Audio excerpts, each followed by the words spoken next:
Some pieces of land are bought with money, and some pieces of land are bought with an entire lifetime. Clara Whitaker bought hers for exactly $1, but to keep it, she had to pay a price far greater than that. 50 years after the day she signed her name on that deed, a shiny black truck stopped at the gate of her farm. It was not carrying supplies, it was carrying a threat. This is the story of what happened next. It was a bitterly cold Monday morning, in the middle of March. Clara Whitaker stood on the back porch of her old farmhouse in rural Kentucky. She was 76 years old. She wore a faded denim jacket, worn-out work boots, and a pair of brown cloth gloves with holes rubbed through all 10 fingertips. She had just finished feeding the last of the cattle, and then she saw it. A black truck was slowly passing the mailbox, rolling over the gravel road that led up to her house. It did not belong to a neighbor. A neighbor's truck would not have been that clean. There was no mud on the tires, no feed sacks in the bed, no dent in the front bumper, just a glossy black truck with tinted windows and a silver bank logo printed on the door. Clara had lived long enough to know that clean vehicles rarely brought good news. She stood still and watched it come closer. A man stepped out. He looked to be about 45, wearing a charcoal wool coat and polished leather shoes that sank slightly into the damp ground. He looked around the farm as if he were measuring it, the old cattle barn, the wide pasture, the small creek winding in the distance, the white farmhouse faded by time, the 80 acres of land Clara had poured her sweat into for half a century. Then he walked toward the porch, carrying a leather briefcase. "Mrs. Whitaker?" he called. Clara stepped down one porch step. "That depends on who's asking." The man gave her a polite smile, the kind of smile worn by people who already believe they have won. "My name is Robert Kane. I'm with Commonwealth Heritage Bank. I'm here to discuss the Bellamy Tract." Clara did not move. The Bellamy Tract. Nobody had called her land by that name in 50 years. Robert opened his briefcase and pulled out a thick stack of papers clipped together with a blue tab.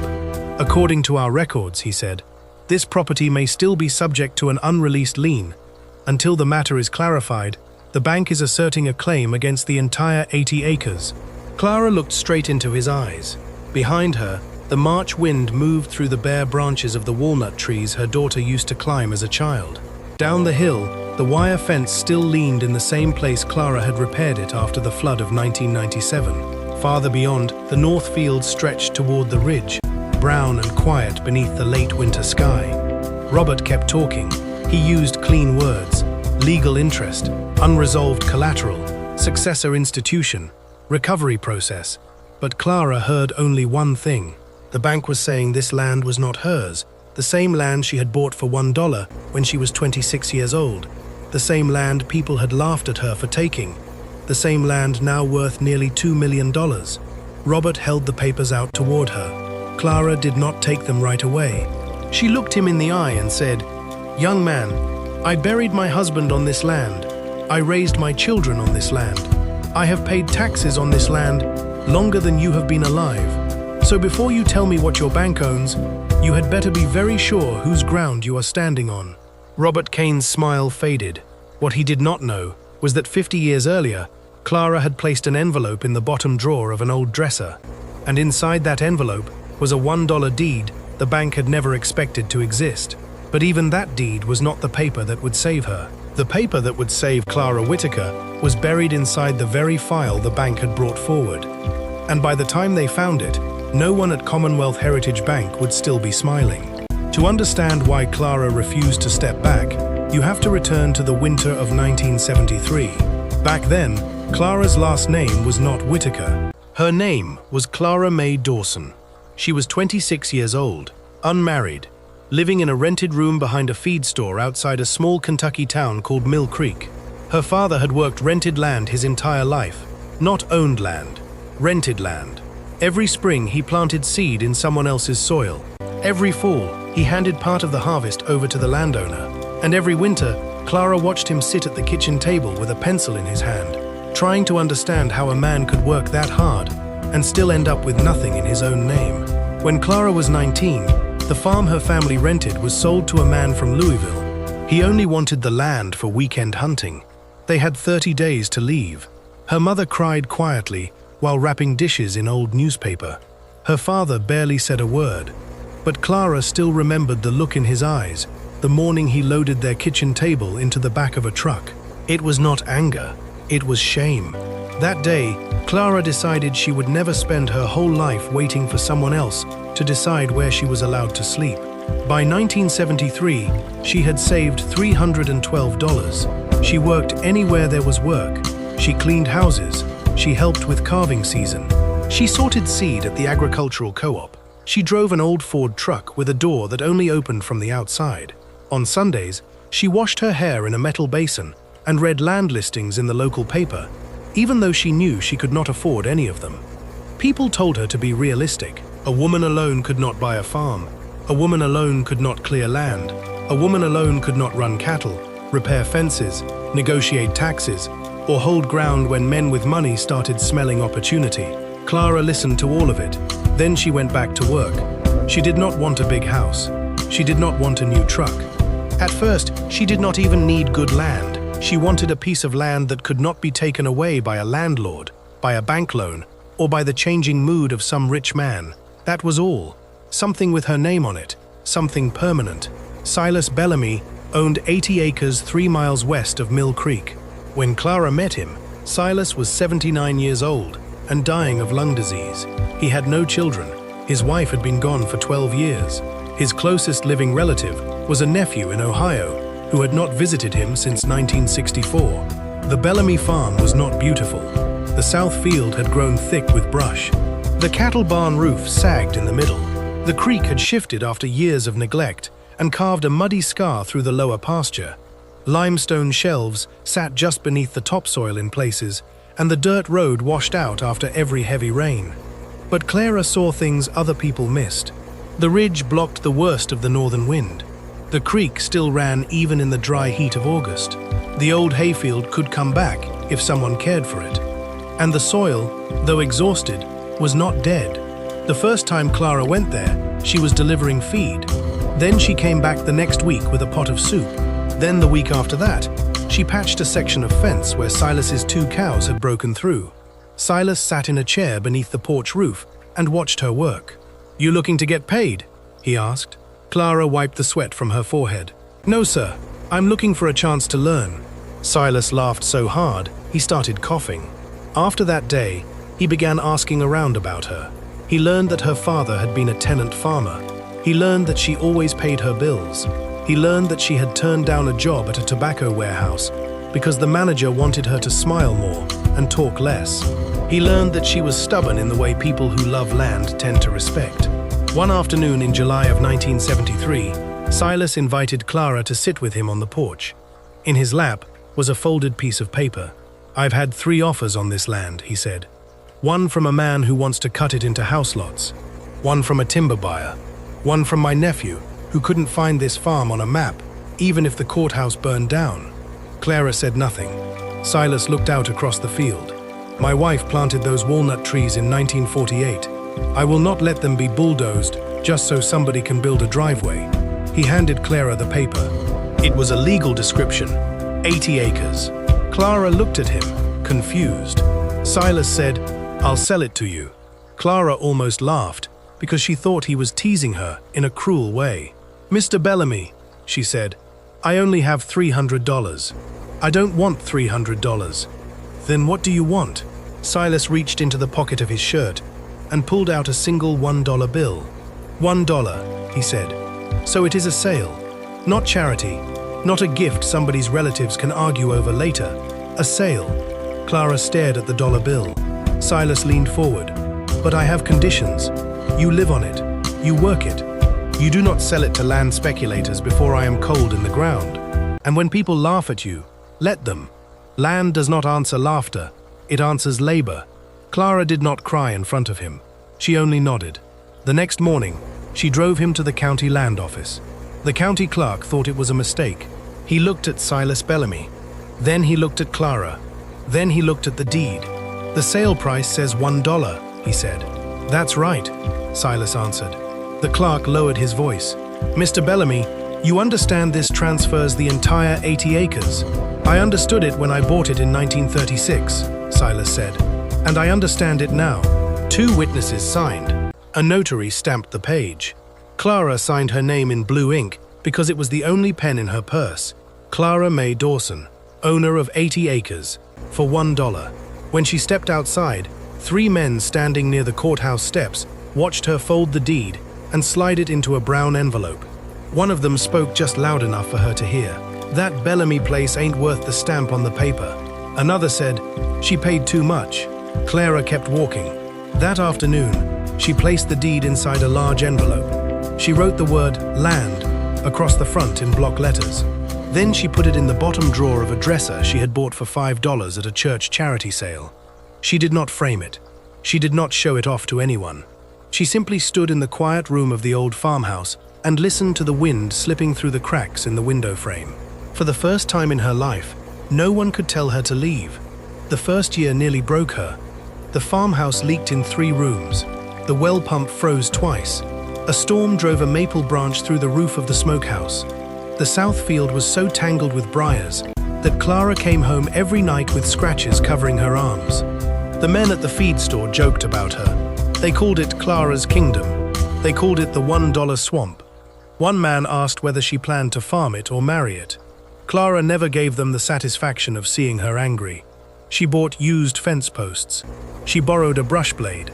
She learned how to stretch wire until her hands blistered. She cleared the creek with a shovel and a borrowed team of mules. She planted clover where the soil was thin and let the cattle graze just long enough to feed the land, not destroy it. That spring, a young mechanic named Thomas Whitaker came out to repair her old pump. He expected to find a helpless woman in need of rescue.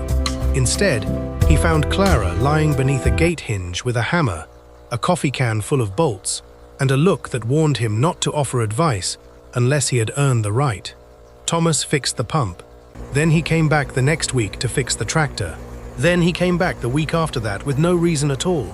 They married in 1976 beneath the walnut trees Silas's wife had planted. Clara kept the deed in her own name. Thomas never once asked her to change it. He understood. Some papers are not about ownership. They are about survival. Time passed the way it always passes on a farm, slowly while you are living it, and all at once when you turn around and look back. Clara and Thomas had 2 children, Ruth and Caleb. Ruth learned how to drive a tractor before she learned how to parallel park. Caleb broke his wrist, falling from the hayloft, but insisted the barn ladder had started the fight. The farm changed little by little. The briars became pasture, the pasture became hayfield, the hay bought cattle, the cattle paid taxes, and the taxes kept the county from asking questions. There were hard years too. In 1983, a late frost killed nearly every fruit tree Clara had planted. In 1988, drought burned the hayfields brown, and Clara had to sell 6 cows to keep the rest alive. In 1997, the creek flooded across the lower road and carried away 200 yards of fence.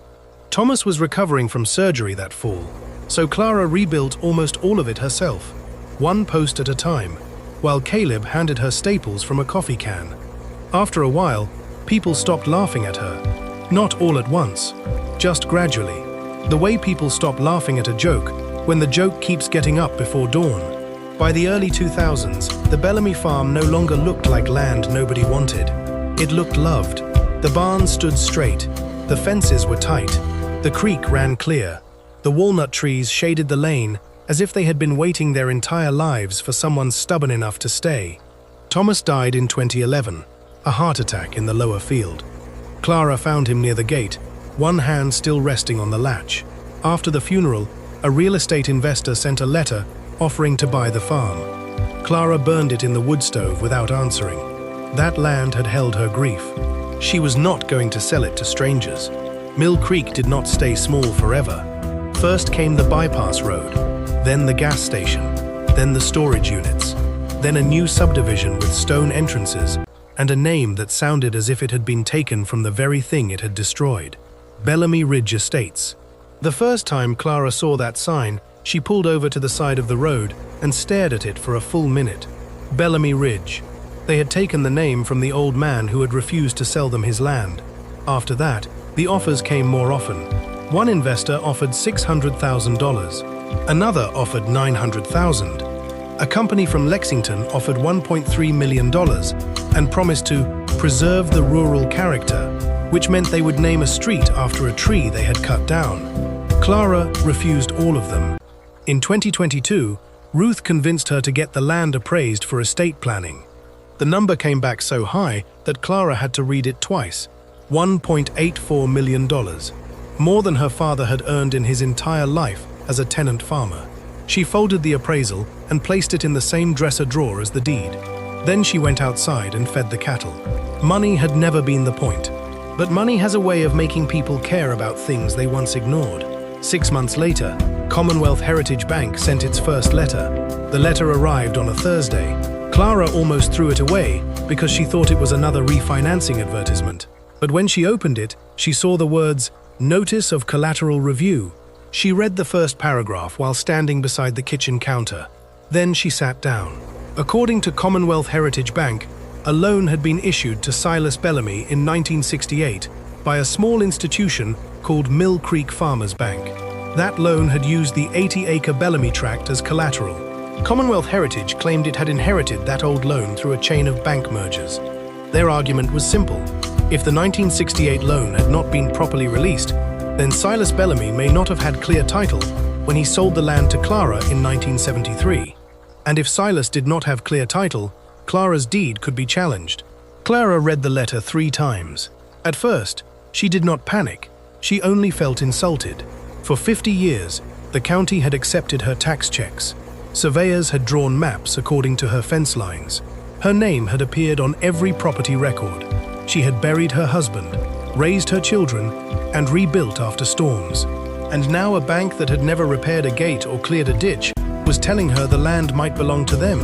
She took the large envelope from the dresser drawer. Inside was the original deed. The paper had yellowed at the edges. The ink had faded slightly, but her name was still there. Clara May Dawson. 80 acres, $1. She placed the deed on the kitchen table and laid the bank's letter beside it. For the first time in years, the house felt too quiet. 2 weeks later, Robert Kane appeared in the black truck.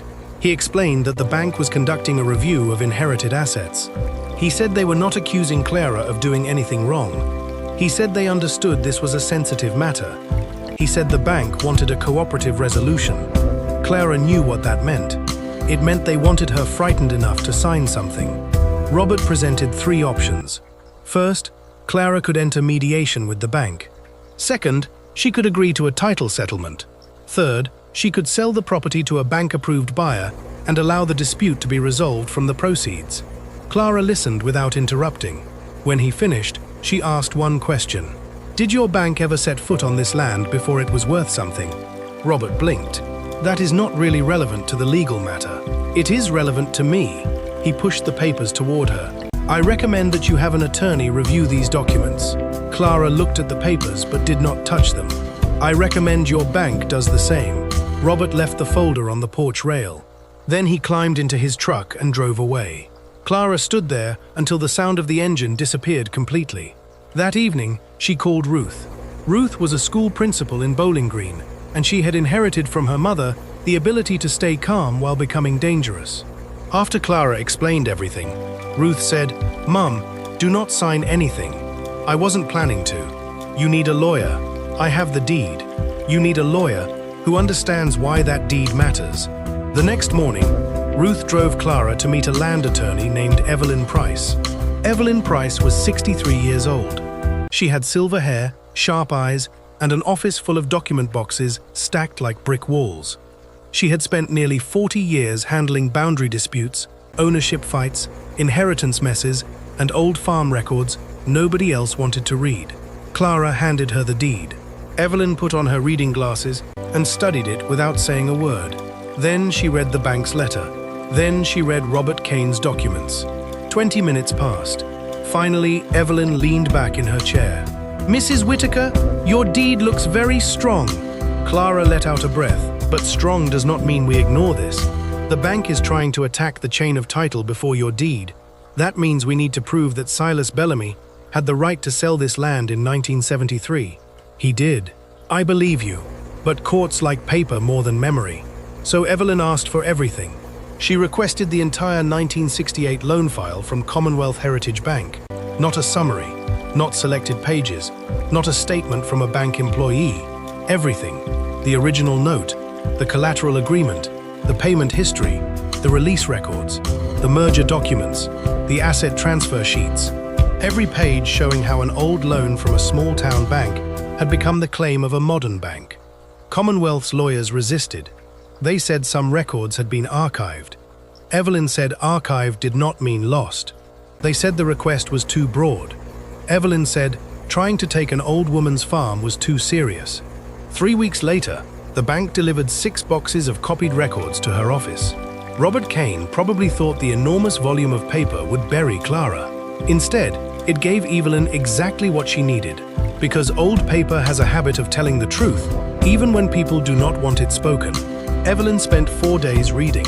She found the 1968 loan. Silas Bellamy had borrowed $4,200 from Mill Creek Farmers Bank to repair storm damage and buy cattle. The 80 acres had been listed as collateral. That part was true. She found the first merger in 1979, then another in 1986, then another in 1998, and finally, the absorption into Commonwealth Heritage in 2014. That part was also true, but something did not fit. The payment ledger ended too cleanly. There were no collection notices after 1972, no foreclosure warnings, no delinquency letters, no renewal documents, no interest adjustments. For a loan the bank claimed had never been resolved, it had remained strangely silent for 50 years. On the 5th day, Evelyn opened a thin file tied with a green string. It had been copied carelessly. The top page was crooked. Half the stamp had been cut off. Inside were miscellaneous records from Mill Creek Farmers Bank. Most of them were useless. Old deposit slips, an insurance memo, a handwritten list of closed accounts. Then Evelyn turned to the final page. It was a lien release, dated November 9, 1972, signed by Silas Bellamy, signed by a bank officer named Harold Pruitt, stamped by Mill Creek Farmers Bank. The document stated that the 1968 Bellamy loan had been paid in full and that every collateral claim against the 80 acres had been released. Evelyn read it once, then she read it again, then she took off her glasses and smiled. Not a loud smile, not a triumphant one, just enough. The bank had sent 6 boxes of records to prove that Clara's land belonged to them. On the final page of a forgotten file, they had sent the very paper proving the opposite. Clara was in the cattle barn when Ruth drove into the yard. She knew something had happened, because Ruth stepped out of the car before she even managed to close the door. "Mom!" Clara stepped into the barn doorway. Ruth was holding her phone. "Evelyn found it?" Clara wiped her hands on her jeans. "Found what?" "The lien release. The loan was paid off in 1972. Before you bought the land." Clara did not answer. Ruth came closer. "Mom, Silas owned that land free and clear when he sold it to you. The bank's claim is dead." For a moment, Clara looked past Ruth toward the field.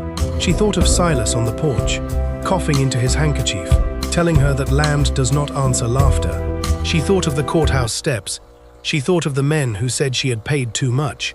She thought of Thomas, resting beneath the walnut trees, and all the years he had trusted the deed because he had trusted her.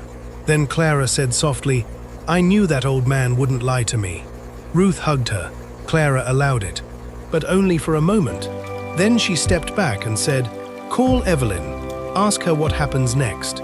Evelyn Price filed the lien release with the county court the next morning. She also sent a copy to Commonwealth Heritage Bank, along with a letter that was only 2 pages long, but sharp enough to cut wire. In the letter, she stated that Silas Bellamy's 1968 loan had been paid in full on November 9, 1972. She stated that the lien had been released before the sale to Clara in 1973. She stated that Clara Whitaker's ownership had been valid for 50 years. Then she asked the question the bank did not want to answer. Why had Commonwealth Heritage Bank threatened to recover the lawful property of a 76-year-old widow when the lien release itself was among the records the bank had produced? For 3 days, no one from the bank called. Not Robert Kane, not a legal assistant, not the Asset Recovery Department. No one. On the 4th day, Evelyn received a letter by overnight delivery. Commonwealth Heritage Bank formally withdrew its claim. They acknowledged that the Bellamy tract was not subject to any active lien. They confirmed Clara Whitaker as the lawful owner of the entire 80 acres. They expressed regret for any confusion.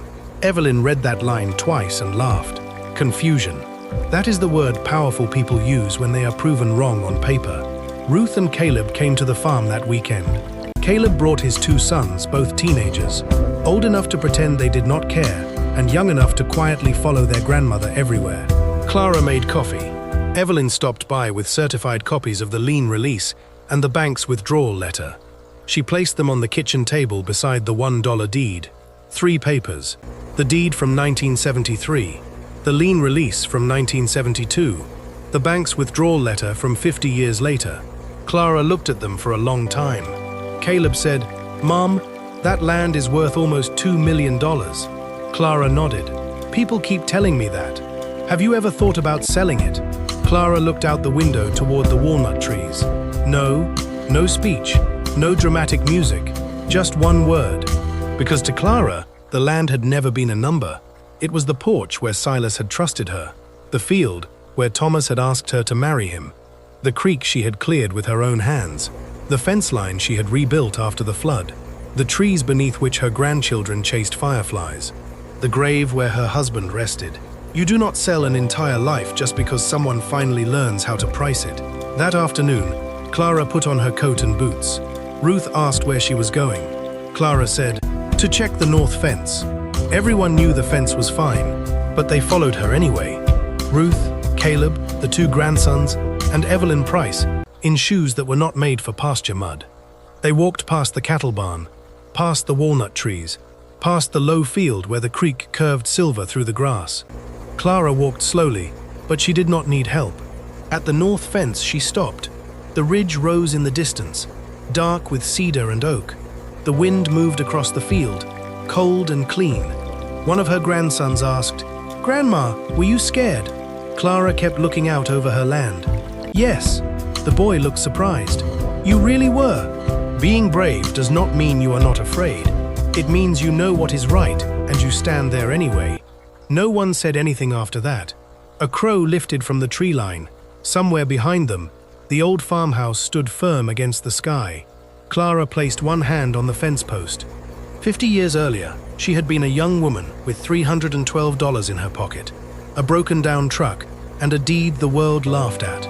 Now she was an old woman, standing on the land the bank had tried to take and failed.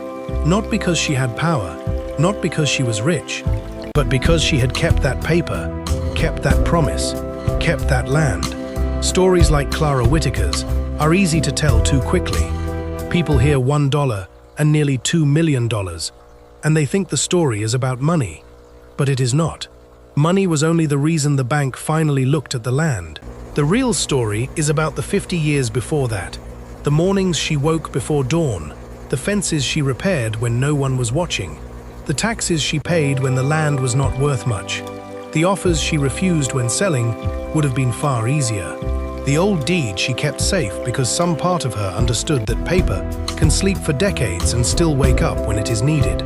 Commonwealth Heritage Bank came for 80 acres with a truck, a folder, and a claim built on forgotten history. Clara answered with the truth, and that truth was older than their claim, older than their merger documents, older than their polished shoes on her porch. She had bought the land for $1. She had worked it for 50 years, and when the bank tried to take it away, the very records they brought against her proved what she had known from the beginning. That land was hers. It had always been hers, and sometimes the most valuable thing a person owns is not the land itself. It is the promise they refuse to abandon. If this story meant something to you, share it with someone who still believes that old papers, honest labor, and a promise kept can outlast almost everything in this world. And if you want to hear more stories about ordinary people who stood their ground when powerful men came knocking, subscribe to the channel. Because out in rural America, there are still deeds lying in the drawers of old dressers, barns full of memory, and quiet people who know exactly what belongs to them.